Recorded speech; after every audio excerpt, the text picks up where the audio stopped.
On n'a pas réellement saisi la folie de Zanark, la puissance brute au service de l'orgueil.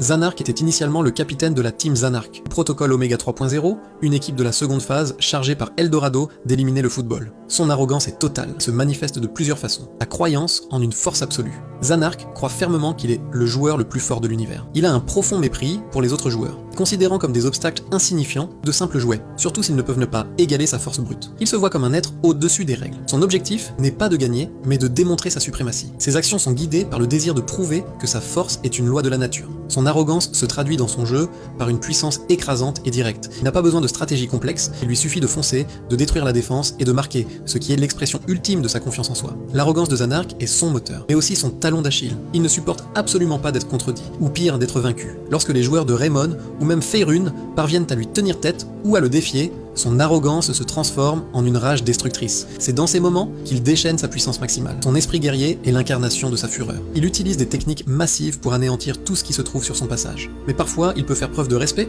comme contre Ryoma qui l'a aidé à se libérer de ses chaînes. L'arc de Zanark est particulièrement intéressant car son arrogance est la clé de son évolution. Après sa remise en question, il commence à douter et sa rencontre avec l'entraîneur David Evans de l'équipe Ultime lui permet d'effectuer un Miximax qui combine sa propre arrogance avec l'esprit indomptable de l'ouragan Zeta. Oui, il a fait un Miximax avec un ouragan en plus de se battre contre des tigres. En rejoignant l'équipe Chronostorm, il ne devient pas humble. Au contraire, il reste le plus arrogant des membres. Mais cette arrogance est désormais dirigée vers un objectif positif, protéger le football. Il s'autoproclame le membre le plus important de l'équipe et celui qui sauvera tout le monde. Son arrogance devient une force de leadership qui inspire la confiance.